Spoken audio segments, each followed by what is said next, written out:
अस्सलाम वालेकुम स्टूडेंट्स। मेरा नाम सर इरफान है और मैं आप तमाम स्टूडेंट्स को Irfan WP guide channel and IT skills में वेलकम कहता हूं।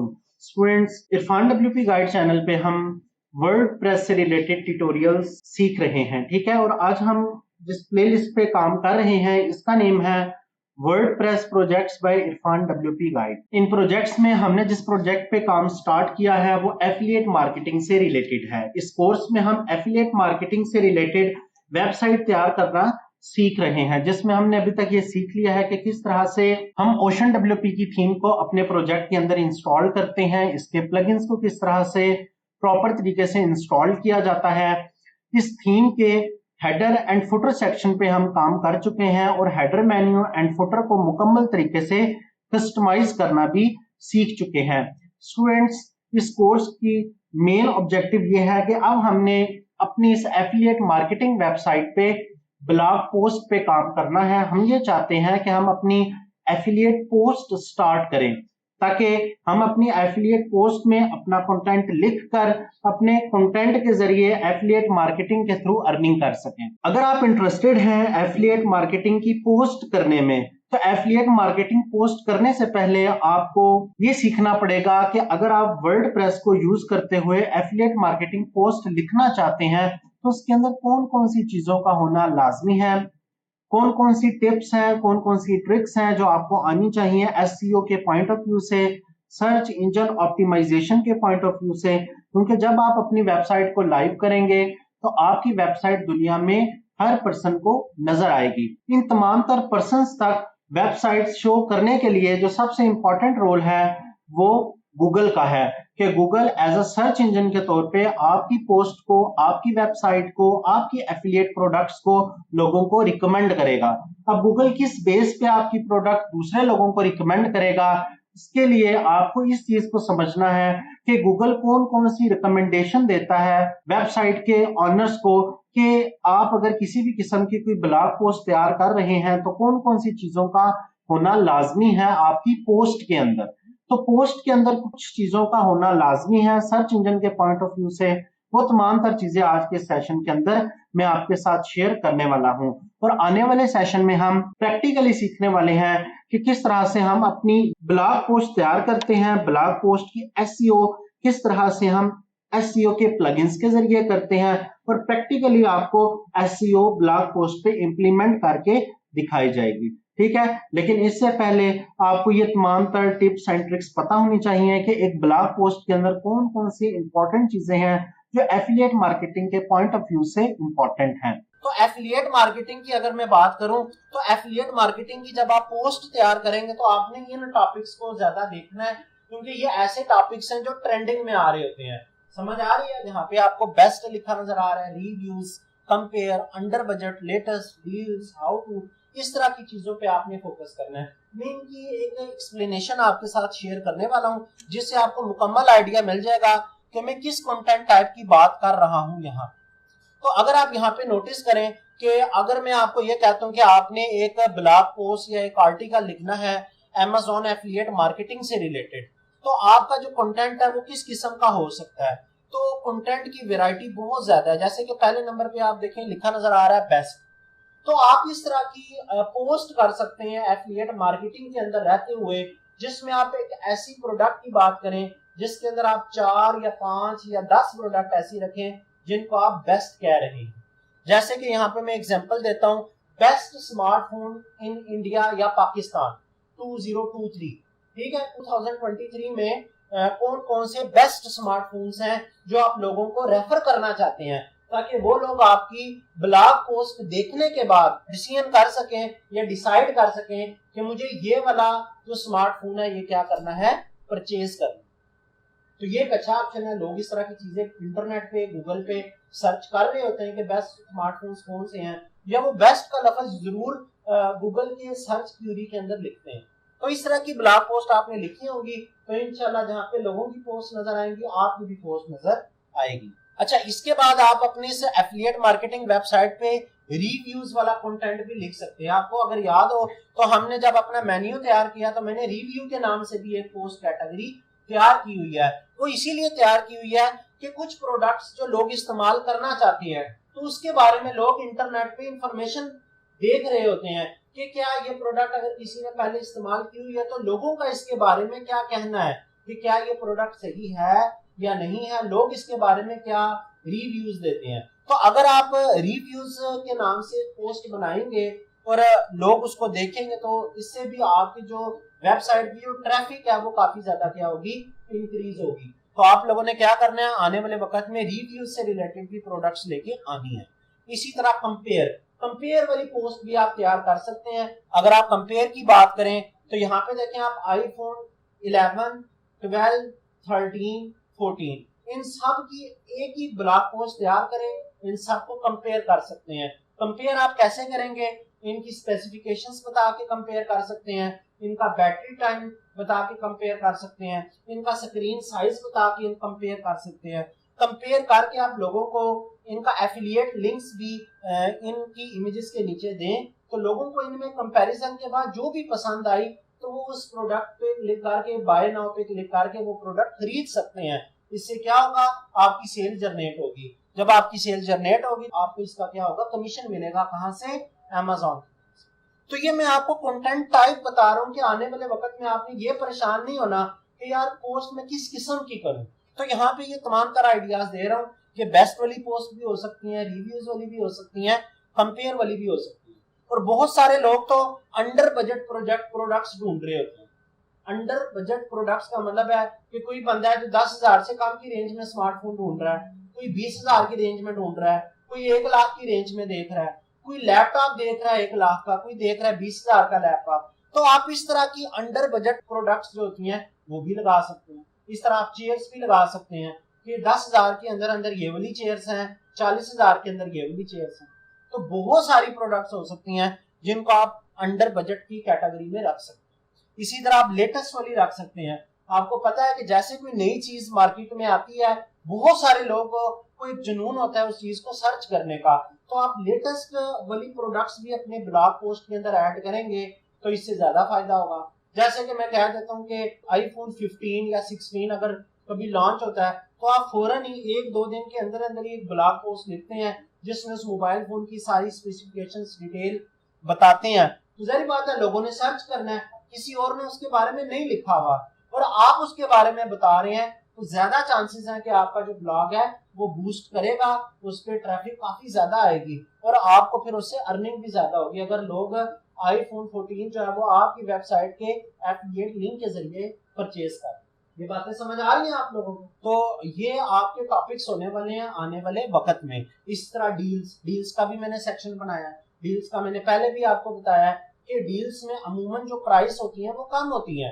तो जब प्राइस कम होती है किसी भी प्रोडक्ट की तो लोग तब भी खरीदने के लिए इंटरेस्टेड होते हैं। तो अगर आपने किसी ऐसी प्रोडक्ट के बारे में या किसी भी ऐसी कंपनी की कोई प्रोडक्ट लगा दी है जिसपे डील लगी हुई है, क्या पता एक दिन में ही अच्छे खासे लोग उसको परचेज कर लें और अच्छा खासा आपका एक दिन में क्या बन जाए, कमीशन बन जाए। तो मैं भी डील एक दिन किया या एक हफ्ते किया, ये डिपेंड करता है, उस बेस पे आपको अच्छी खासी ट्रैफिक मिल सकती है। इसके अलावा आप लोगों ने जो पोस्ट लगानी है या ब्लॉग आर्टिकल्स लिखने हैं वो हाउ टू वाले लगाने हैं। हाउ टू में आपने क्या काम करना है कि लोगों को स्पोर्टिव कंटेंट जो है वो प्रोवाइड करना है। स्पोर्टिव कंटेंट का मतलब क्या होता है? स्पोर्टिव कंटेंट का मतलब ये होता है कि आप लोगों को सपोर्ट कर रहे हैं, फैसिलिटेट कर रहे हैं, उन प्रोडक्ट्स के बारे में मालूमात दे रहे हैं कि ये प्रोडक्ट इस्तेमाल कैसे करते हैं, इस प्रोडक्ट के अंदर कोई मसला आ जाए तो उसको कैसे हल करते हैं, अगर लैपटॉप है तो उसके अंदर विंडो कैसे करनी है, विंडो वाली पोस्ट लगा दें, ठीक है। अच्छा, अगर वेबसाइट की कोई फॉर एग्जांपल सफाई सुथराई करनी है तो उसको क्लीनिंग का क्या प्रोसेस है ये आप बता सकते हैं। अच्छा, अगर लैपटॉप की बैटरी परचेज करनी है या उसके अंदर कोई प्रॉब्लम आ रहा है तो उसके लिए आपने ब्लॉग पोस्ट लिखी हो, तो इस तरह से आपने हाउ टू वाले जो आर्टिकल्स हैं वो लिखे होंगे। तो इंटरनेट पे 80% लोग जो सर्च कर रहे होते हैं वो हाउ टू वाले टॉपिक्स को सर्च कर रहे होते हैं। तो वहां पे भी आपके जो आर्टिकल्स हैं वो काफी ज्यादा क्या करेंगे, रैंक करेंगे, आपकी वेबसाइट पे विजिटर्स आएंगे और आपका काम काफी ज्यादा बढ़ेगा। ठीक हो गया। तो ये सारी जो मालूमात अभी मैंने आपके साथ शेयर की है, ये मैंने आपको ये बताया कि आप 7 के करीब ये टॉपिक्स हैं। आप हर हफ्ते भी सोमवार वाले दिन बेस्ट वाली, मंगल वाले दिन रिव्यू वाली, बुध वाले दिन कंपेयर वाली, जुमेरात वाले दिन अंडर बजट वाली, जुमे वाले दिन लेटेस्ट वाली, हफ्ते वाले दिन डील्स वाली, इतवार वाले दिन हाउ टू वरी, अगले हफ्ते दोबारा से आप इसी सीक्वेंस में कोई और प्रोडक्ट देख लें। आपके कभी भी टॉपिक खत्म नहीं होने लगे। आप इन्हीं 7 कैटेगरीज में रहते हुए बेशुमार प्रोडक्ट्स क्या कर सकते हैं, अपलोड करके किसी ना किसी कैटेगरी में इंशाल्लाह लाजमी आपकी जो वेबसाइट है वो रैंक करेगी। तो ये ओवरऑल डिटेल मैंने आपके साथ शेयर करनी थी कि इस तरह का कंटेंट आपने लाजमी अपलोड करना है, इन टॉपिक्स को लाजमी कवर अप करना है। अब मजीद अगर मैं बात करूं कि आपके जो आर्टिकल्स हैं उनके अंदर कौन कौन सी चीजें होनी चाहिए, अब जो बातें मैं आपको बताने लगा हूं ये जो बातें ये सारी ऑन पेज एसईओ से रिलेटेड। तो अब मैं आपसे जो बात करने लगा हूं एसईओ के बारे में करने वाला हूं। देखिए एसईओ को आप 2 तरीके से चला सकते हैं, सर्च इंजन ऑप्टिमाइजेशन को। पहले तो आपको ये पता होना चाहिए कि सर्च इंजन ऑप्टिमाइजेशन क्या है, कि आप अपनी जितनी भी ब्लॉग पोस्ट लिख रहे हैं, जितने भी आर्टिकल्स लिख रहे हैं, तो जारी बात है कि लोग भी उन्हीं टॉपिक्स पे काम कर रहे हैं। अगर आपने अपनी वेबसाइट बना के ये आर्टिकल्स गूगल पे पब्लिश किए हुए हैं तो लोगों ने भी किए हुए हैं। तो अब यहाँ पे एक रेस या एक कंपटीशन ये है कि लोगों की पोस्ट पहले नजर आएगी या आपकी पोस्ट पहले नजर आएगी। तो पोस्ट तो उन्हीं की पहले नजर आएगी जिन्होंने अपनी पोस्ट की एसईओ अच्छे तरीके से की होगी, जिसको हम कहते हैं सर्च इंजन ऑप्टिमाइजेशन। तो सर्च इंजन ऑप्टिमाइजेशन अगर आप करना चाहते हैं अपनी वेबसाइट की, तो एक बात याद रखें कि अगर आपने अपनी वेबसाइट पे 100 आर्टिकल्स लिखे हैं तो 100 के 100 आर्टिकल्स की एसईओ होनी चाहिए, ताकि उनमें से कोशिश तो यही हो कि सारे के सारे आर्टिकल्स रैंक करें, लेकिन जिसकी अच्छी एसईओ होगी वो आर्टिकल ज्यादा रैंक करेगा। बात समझ आ रही है? गूगल आपको ये रिकमेंड करता है कि जब भी आप एक ब्लॉग पोस्ट लगाएं तो आपने लाजमी उसके अंदर टेबल ऑफ कंटेंट का इस्तेमाल करना। अब मैं आपको साथ साथ एग्जांपल से भी समझाता हूँ कि इन चीजों का मतलब क्या है। अब यहाँ पे मैं आप लोगों के सामने ये जो वेबसाइट ओपन की हुई थी इस पे चला जाता हूँ और यहाँ पे जाके मैं स्मार्टफोन पे क्लिक करता हूँ। हम इस वेबसाइट को भी देखते जाएंगे और साथ साथ जो पॉइंट्स मैं आपके साथ एक्सप्लेन कर रहा हूँ उनको भी आप लोगों ने देखते जाना है। जैसे कि यहाँ पे अगर आप नोटिस करें तो पहली जो चीज मैंने आपको बताई है वो ये बताई है कि अगर ये वाला मोबाइल फोन है OnePlus Nord वाला, अगर मैं इसको ओपन करता हूँ तो यहाँ पे आप नोटिस कर सकते हैं कि इन्होंने इसका टेबल ऑफ कंटेंट यहाँ पे तैयार किया हुआ है। अगर मैं यहाँ पे क्लिक करता हूँ तो देखें ये टेबल ऑफ कंटेंट ऐसे का नजर आ रहा है, इधर क्लिक करता हूँ तो दोबारा से ये नजर आ रहा है। टेबल ऑफ कंटेंट में क्या चीज नजर आती है? टेबल ऑफ कंटेंट में आपको ये हेडिंग्स नजर आ रही होती है। आपने अपने ब्लॉग पोस्ट में जितनी भी हेडिंग्स तैयार की हैं, बेशक वो H2 है या H3 है, तो वो अगर आपने यहाँ पे देखें ना, जैसे कि इन्होंने ये हेडिंग्स बनाई हुई हैं, अगर आपने भी इस तरह की हेडिंग्स वगैरह क्रिएट की हुई हैं तो हेडिंग्स की बेस पे क्या चीज बनती है? टेबल ऑफ कंटेंट तैयार होता है। तो ओवरऑल अगर आप यहाँ पे नोटिस करें तो ये टेबल ऑफ कंटेंट है। टेबल ऑफ कंटेंट की जो अच्छी बात होती है वो ये होती है कि इसमें से आप जिस भी टॉपिक को पढ़ना चाहते हैं पढ़ सकते हैं। ये देखें, अगर मैं फाइनल वर्डिक्ट्स पे क्लिक करता हूं तो देखें डायरेक्ट आपको कहां पे लेके चला गया? फाइनल वर्डिक्ट पे। तो यहां से आप इसको पढ़ सकते हैं। तो ये फायदा होता है टेबल ऑफ कंटेंट तैयार करने का। तो गूगल आपको रिकमेंड करता है कि जब आप एक ब्लॉग पोस्ट लगाएं तो इस चीज का खास ख्याल करें कि टेबल ऑफ कंटेंट भी आप बनाएं। अब टेबल ऑफ कंटेंट तैयार कैसे किए जाते हैं? टेबल ऑफ कंटेंट के लिए एक स्पेशल किस्म का प्लगइन होता है जिसको हम कहते हैं इजी टेबल ऑफ कंटेंट। इंशाल्लाह अभी हम इस पे काम करेंगे, क्योंकि अभी तो मैं आपको कॉन्सेप्ट समझा रहा हूं, लेकिन अभी हमने आगे जब प्रैक्टिकल काम करना है तो आपको ये चीजें पहले से क्लियर होंगी, इसलिए पहले ये चीजें बता रहा हूँ। तो इजी टेबल ऑफ कंटेंट के नाम से हमने अपने इस प्रोजेक्ट के अंदर एक प्लगइन इंस्टॉल कर लेना है, जिससे क्या हो जाएगा, हमारा टेबल ऑफ कंटेंट तैयार हो जाएगा। उसकी क्या सेटिंग्स होती हैं, कैसे उस पे काम करते हैं, इंशाल्लाह अभी हम उसको डिटेल से देखेंगे। दूसरे नंबर पे आपको क्या कह रहे हैं? दूसरे नंबर पे गूगल आपको रिकमेंड करता है कि हम आपकी वेबसाइट को तब रैंक करेंगे जब आपके जो टाइटल होंगे वो कैची किस्म के होंगे। कैची किस्म के टाइटल का मतलब ये है कि जब आप एक ब्लॉग पोस्ट लगा रहे हैं तो देखिए ये इस ब्लॉग पोस्ट का क्या है? मेन टाइटल है।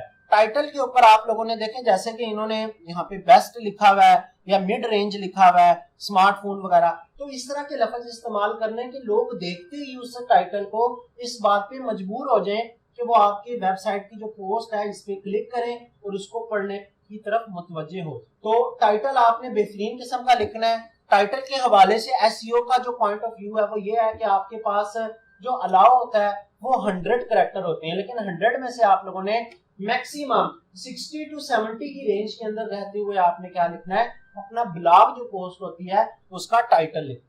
बात समझ आ गई आपको? साथ साथ ये अमाउंट या फिगर्स बता रहा हूँ, ये भी अपने पास नोट करते जाएं, क्योंकि जब आपने एफिलिएट मार्केटिंग करनी है तो आपने इन चीजों को इम्प्लीमेंट करना है। अच्छा जी, इसके बाद अगर आप नोटिस करें तो आपको बताया जा रहा है कि हमेशा जो आपका टाइटल होता है वो किस में होता है, हेडिंग 1 में होता है। लेकिन जब आप अपने इस टाइटल के बाद जब अपना सारा डाटा वगैरह लिखना शुरू करते हैं, जैसे कि इन्होंने ये मजीद नीचे डाटा लिखा है, तो ये जो हेडिंग्स नीचे बनाई जा रही हैं सारी, ये तमाम तर हेडिंग्स जो होंगी या तो ये H2 होंगी या तो ये H3 होंगी। ठीक हो गया, इनको आप H1 नहीं बनाएंगे। हमेशा जो H1 हेडिंग होती है वो कौन सी होती है, वो ये वाली मेन होती है। जो आपका मेन जो ब्लॉग का जो टाइटल है ये कौन सा होता है, H1 होता है। इसके अंदर जितनी भी डिटेल आप दे रहे हैं वो सारी कौन सी होती है, H2 या H3। तो कोशिश करनी है कि आपने H2 और H3 को ज्यादा इस्तेमाल करना है। आपका जो ब्लॉग पोस्ट आर्टिकल होगा उसके अंदर हेडिंग होगी तो वो एक ऑर्गेनाइज किस्म का आपको नजर आएगा। ओके हो गया। अगर इसके बाद अगर आप यहाँ पे नोटिस करें तो क्या लिखा नजर आ रहा है आपको, इमेज आल्ट टैग्स। ठीक है, आपने आल्ट टैग लाजमी लगाना है। आल्ट टैग गूगल क्यों रिकमेंड कर रहा है कि आपको लगाना पड़ेगा। देखिए अक्सर औकात ऐसे होता है कि इंटरनेट के कनेक्शन की वजह से वेबसाइट जो होती है वो प्रॉपर तरीके से लोड नहीं होती। तो अगर वेबसाइट लोड नहीं हो रही तो होना इस तरह से चाहिए कि जिस जगह पे कोई आपने इमेज लगाई हुई है तो वो इमेज तो नजर आएगी नहीं, क्योंकि वेबसाइट सही से लोड नहीं हो रही। तो इस इमेज की जगह पे इंग्लिश में कोई टेक्स्ट लिखा हो जो ये चीज बता रहा हो कि यहाँ पे किस किस्म की इमेज लगी हुई है। जैसे कि लैपटॉप की इमेज लगी हुई है तो इमेज तो नजर आ नहीं रही क्योंकि इंटरनेट कनेक्शन स्लो है, तो कम से कम इमेज की जगह पे क्या लिखा नजर आ रहा हो, लैपटॉप। जैसी वेबसाइट की स्पीड बेहतर हो जाएगी, वेबसाइट लोड हो जाएगी, तो फौरन ही आपको वो लैपटॉप वाली इमेज भी नजर आना शुरू हो जाएगी। तो गूगल ये चीज भी रिकमेंड करता है, तो आपने इस चीज को भी फोकस करना है, इसको देखना है, अपनी पोस्ट बनाते वक्त इन चीजों को फॉलो करना है। अच्छा एक और बात यहाँ पे, क्योंकि आप इमेजेस की बात हो रही है तो यहाँ पे बताता चलूं कि हम लोगों ने अभी तक जो भी प्रैक्टिस फॉलो की हुई है, हम या तो PNG इमेज लगाते हैं या तो JPG इमेज लगाते हैं। तो ये जो प्रैक्टिस है ये आपने फॉलो नहीं करनी जब आप अपनी वेबसाइट को लाइव करते हैं। वेबसाइट को जब भी लाइव करना है तो आपकी जितनी भी इमेजेस हैं वो हमेशा वेब पेज फॉर्मेट में होनी चाहिए। किस फॉर्मेट में होनी चाहिए, वेब पेज फॉर्मेट में। क्योंकि जब भी आप PNG या JPG इमेज लगाते हैं तो आपकी वेबसाइट पे जो इमेजेस का साइज है वो ज्यादा लोड हो जाता है। PNG और JPG इमेजेस का साइज अमूमन ज्यादा होता है, तो इससे क्या होगा, आपकी वेबसाइट पे इमेजेस लोड होने में ज्यादा टाइम लगाएंगी। जब वो ज्यादा टाइम लगाएंगे तो विजिटर को तो यही लगेगा कि ये वेबसाइट क्या है, स्लो है। तो हम ये चाहते हैं कि वेबसाइट पे भी लोड ना बढ़े और हमारे प्रोजेक्ट का साइज भी इंक्रीज ना हो। तो हम फिर क्या करते हैं, अपनी जितनी भी इमेजेस हैं उनको फ्री कन्वर्टर के जरिए वेब पेज फॉर्मेट के अंदर क्या कर देते हैं, कन्वर्ट कर देते हैं। ये वेबसाइट का नाम आपको नजर आ रहा है, convertio.co। आप इसकी मदद से क्या कर सकते हैं, अपनी जितनी भी JPG इमेजेस हैं, PNG इमेजेस हैं, उनको वेब पेज फॉर्मेट में कन्वर्ट कर सकते हैं। ये काम आपने कब करना है, जब अपनी वेबसाइट को लाइव करना है। तो इस चीज का भी खास ध्यान रखिएगा, वरना वेबसाइट बहुत ज्यादा लोडिंग टाइम लेगी। हाँ जी, अब अगर मैं नेक्स्ट बात करूं कि गूगल हमें और क्या रिकमेंडेशन देता है। गूगल हमें रिकमेंडेशन देता है कि आप ज्यादा से ज्यादा हेडिंग्स अप्लाई करें, सब हेडिंग्स अप्लाई करें, टेबल्स बनाएं। जैसे कि आप लोगों को ये जो डेमो वेबसाइट में दिखा रहा था, यहाँ पे इन्होंने भी टेबल बनाए हैं। यहाँ पे अगर जाएं, ये चेक करें कि ये इन्होंने क्या बनाया हुआ है, टेबल बनाया हुआ है। यहाँ पे जाएं तो ये देखेंगे एक और टेबल बनाया हुआ है। मजीद अगर मैं एक्सप्लोर करता हूं तो यहाँ पे और देखें तो ये एक और टेबल बनाया हुआ है जिसमें इन्होंने क्या चीज बताई हुई है, प्रोस एंड कॉन्स बताए।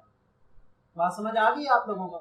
तो ये चीज भी उम्मीद करता हूँ कि आपको क्लियर होगी। अच्छा, अब एक और इंपॉर्टेंट चीज, ये देखें यहाँ पे क्या लिखा नजर आ रहा है, यूज फोकस कीवर्ड इन हेडिंग्स। फोकस कीवर्ड क्या होता है? देखिए जब आपने ब्लॉग आर्टिकल लिखना शुरू किया तो सबसे पहले आप लोगों ने अपने ब्लॉग आर्टिकल का क्या लिखा था, टाइटल लिखा था। जैसे कि यहाँ पे अगर आप नोटिस करें तो इस वेबसाइट के अंदर ये मेन टाइटल है। ये जो मेन टाइटल है इसको कहते हैं फोकस कीवर्ड। क्या कहते हैं, मतलब मेन जो आपका टारगेट था ये ब्लॉग बनाने का, वो ये वाले वर्ड्स थे जो आपने कहाँ पे लिखे हैं, हेडिंग में लिखे हैं। तो ये सारे वर्ड्स आपके क्या है, फोकस कीवर्ड्स हैं। तो जब आप आगे जाके अपनी हेडिंग्स बनाते हैं, जैसे कि ये वाली हेडिंग बना रहे हैं या ये वाली हेडिंग बना रहे हैं, तो इसके अंदर ये जो आपके फोकस कीवर्ड है ज्यादा से ज्यादा आपने इस्तेमाल करने हैं। जैसे कि यहाँ पर देखें तो इन्होंने ये यहाँ पे लिखा हुआ है OnePlus Nord 2T 5G review. तो यहाँ पे भी देखें तो इन्होंने ये वाला लफ्ज इस्तेमाल किया इस हेडिंग के अंदर। इस तरह यहाँ पर देख लें, इस हेडिंग के अंदर भी इन्होंने ये वाला लफ्ज इस्तेमाल किया हुआ है। तो हम कह सकते हैं कि इस बंदे ने फोकस कीवर्ड को अपनी हेडिंग्स के अंदर अप्लाई किया हुआ है। ये देखें, ये फोकस कीवर्ड यहाँ पे भी इसने लिखा है। समझ आ गया? लाजमी नहीं है कि पूरी पूरी लाइन ही आप लोगों ने हेडिंग्स में लिखी हो, लेकिन कुछ ना कुछ उसका हिस्सा लाजमी लिखा हो। गूगल इस चीज को भी ज्यादा प्रेफर करता है और इस बेस पे भी आपकी जो पोस्ट है उसको ज्यादा से ज्यादा लोगों के साथ रिकमेंड करता है। अब यहाँ पे एक और इम्पोर्टेंट चीज देखें, यहाँ पे लिखा नजर आ रहा है यूज इंफोग्राफी। इंफोग्राफी का मतलब क्या होता है? इंफोग्राफी का मतलब ये होता है कि अगर आपने कोई भी पोस्ट लगाई हुई है तो आप इमेजेस की शक्ल में क्या करें, लोगों को बताएं। ज्यादा टेक्स्ट इस्तेमाल ना करें, ज्यादा क्या लगा दें, इमेजेस लगा दें। जैसे कि यहाँ पे अगर मैं आपको ले जाऊं, हाँ जी, यहाँ पे आप लोग देख सकते हैं कि मैं अमेजोन की वेबसाइट पे आ गया हूँ। अमेजोन की वेबसाइट पे अगर आप देखें तो ये एक लैपटॉप है एसर का, एसर के लैपटॉप का डिस्प्ले उन्होंने दिया हुआ है। अब यहाँ पे इंफोग्राफी को आप इस तरह से समझ सकते हैं कि अगर आप इस वेबसाइट को एक्सप्लोर करते हैं तो यहाँ पे नोटिस करें तो इन्होंने ये इमेजेस अपलोड की हुई हैं। इमेजेस के ऊपर ही देखें इन्होंने ये टेक्स्ट भी लिखा हुआ है, लैपटॉप की तस्वीरें भी लगाई हैं। अपनी जितनी भी एक्सप्लेनेशन है यहाँ पे देखें इमेजेस की शक्ल में ये आपको दे। ये इन्होंने फोटोशॉप को इस्तेमाल करते हुए क्या किया है, बैकग्राउंड भी लगाया है, इसी के ऊपर इन्होंने टेक्स्ट भी लगाया है, लैपटॉप की इमेजेस वगैरह ये सारी चीजें नजर आ रही हैं। तो इस तरह से अगर आप इंफोग्राफिक फॉर्मेट में रहते हुए अपनी ब्लॉग पोस्ट आर्टिकल्स पे काम करेंगे तो इंशाल्लाह अमेजोन इस चीज को भी क्या करता है, प्रेफर करता है। अच्छा, अब लास्ट में देखें तो यहाँ पे क्या लिखा नजर आ रहा है, इमेजेस एंड वीडियो। जहां पे जरूरत पड़ती है आप क्या कर सकते हैं, कोई भी किसी भी किस्म की वीडियो लगा सकते हैं। ठीक है, वो बेशक आप अपनी वीडियो लगाएं, कोई भी शॉर्ट क्लिप लगा लें। तो कोशिश ये करनी है कि किसी और का क्लिप नहीं लगाना, नहीं तो कोई कॉपीराइट क्लेम वगैरह आ सकता है। तो आपने अपने ब्लॉग के अंदर जितना भी काम करना है कोशिश ये करना है कि वो 100% यूनिक हो। किसी की वेबसाइट से आपने कॉपी पेस्ट नहीं करना।